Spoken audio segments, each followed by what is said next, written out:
Come on, yo. You got to give Van Fleet some credit. Like, he's been hooping this year. I just said Van Fleet's better than Kyle Lowry. Oh, I didn't know. Wait, you said Van Fleet's better than Kyle Lowry? Yeah. He's had a better season than Kyle Lowry. John, would you like to expound on this? I don't know, man. This season, I think he's had a better season than Kyle Lowry. I think because what Kyle Lowry... I think the only thing Kyle Lowry does better than Fred VanVleet is play defense. I think Kyle Lowry's a better point guard than Van Vliet. Van Vliet's a better scorer, but Kyle Lowry is... As much as I like to trash Kyle Lowry, because I do like trashing Kyle. Who doesn't? A.K.A. Thick Boy.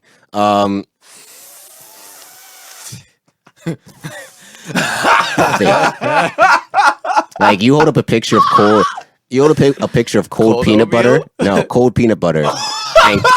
and Kyle Lowry, I'll be like, why are you showing me the same picture twice? You're a freak. Niggas said cold peanut butter. But I mean, I just think of of all the things that Kyle Lowry does from the point guard position, he distributes the ball. He can shoot.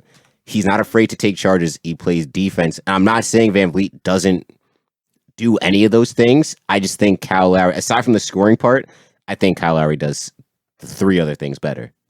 And that's what makes him a better point guard. I mean, that's just my, I guess, opinion of what a point guard should be. I don't care that a point guard gets 25 points. I really don't. Like my picture of a point guard is getting 15, 16, but also averaging, 9 or 10 assists a game. Okay. I see where you're going. I think point guard should average more than 6 assists. Like 7 and up is my thing for point guards. Like for a true point guard. For a true, all right. So like, where do you rank? All right. So if you're a point guard that averages like 6, 7 a game, like where do you rank? Like you're like that's like average or that's like below average. I think that's the difference between like a point guard and a scoring guard. Yeah. Okay. I see like, where you're going. To me, with this. like if you're up at the point guard position and you're averaging less than that, then I think you're not a floor general. You're just out there to score. You just happen to. You're only playing guard because you're short. Yeah, you're just a scorer.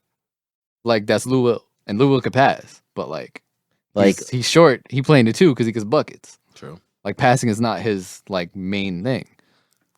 Like, you look at the guys in the top, assists every year. You see the same names: Chris Paul, Russell Westbrook.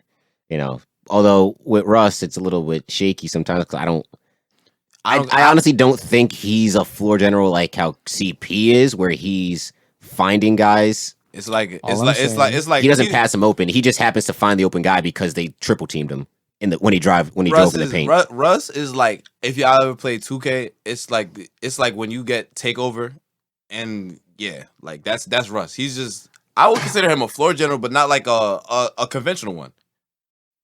All I'm saying is, so far this season, Kyle Lowry is averaging 7.7 assists per game as a starting point guard. Fred VanVleet does not have the same amount of minutes as Kyle Lowry. Fred VanVleet is averaging 6.6 assists per game.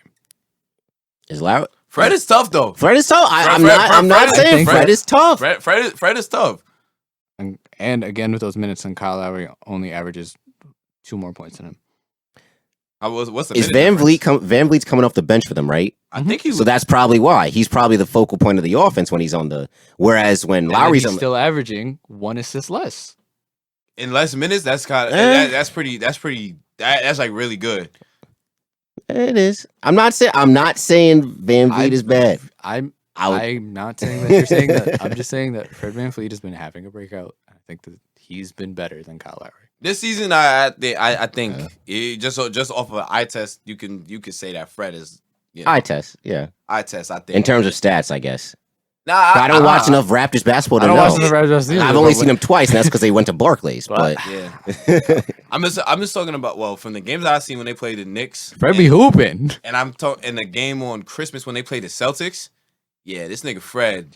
And also my thing is when you hear it's like, oh man, Kyle Lowry took over that game.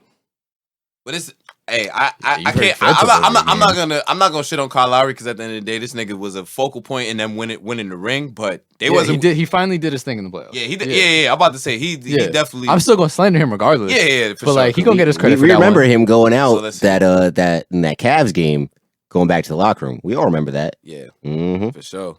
So let's see who's on John's wall of shame. It's definitely the Mets.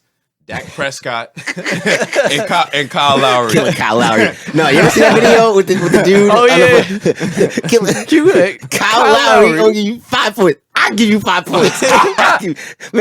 I'll take anybody in the league over Kyle Lowry. I'll take Kyle Korver. I'll take Killer Kyle Korver over Kyle Lowry. Yo, oh my gosh. Yeah, I mean, when the championship was happening, I was tweeting about it. Yo, I'm still like, listen, he gonna get his credit. But I can't just stop slandering the man just because they won one. You know, I feel you. He gonna get his credit, but you know, I think it's just like I think it's also with Lowry the intangibles, like the things that don't show up in the box score. Yeah, he's a cool guy. He is definitely an intangibles ass. Like he'll get your guy to get a tech. He's a pest. He's like a lesser version of like Pat Bev. In the sense that he's gonna do shit like he's gonna nudge you in the ribs when nobody's looking, things like that. It's gonna get on your skin. You get a tech, and like, dang, that changes the momentum. You know, he's not afraid to take a charge. You know, it's like how many guys are really doing that? This nigga was taking charges in the fucking All-Star game. Yeah. All right, my issue with Kyle Lowry is just, and this has been my thing with a lot of players. Is he went from being everyone talking about how criminally underrated he was. Thank you. How criminally underrated he was, directly to him being, to him just being overrated to me. That's what happened. Yes, sir. I think it was everyone's like, oh man, he's underrated. So because people were saying he's underrated, they gave him so much more credit than he needed. I think he's good. I don't think he's needed to be an all-star. I don't think he's needed to be an all-star for like the past 8 seasons. But All-Star in the NBA don't really mean much though. Not that it don't. He wasn't voted. He wasn't starting in all of them. Well, I mean, but you can only start 5 guys. I mean, and then you look at who's in the league. The starters are the ones being voted. But I'm saying, all right. So that's my thing. That means that he's been chosen. I don't think he should have made the All-Star team this year. And I when this happened, I made a case of Fred VanVleet making the All-Star game over him if you're taking a guard from the Raptors. Do we have tape? Do we have tape on that? I promise you could pull that up. Do we have tape on that?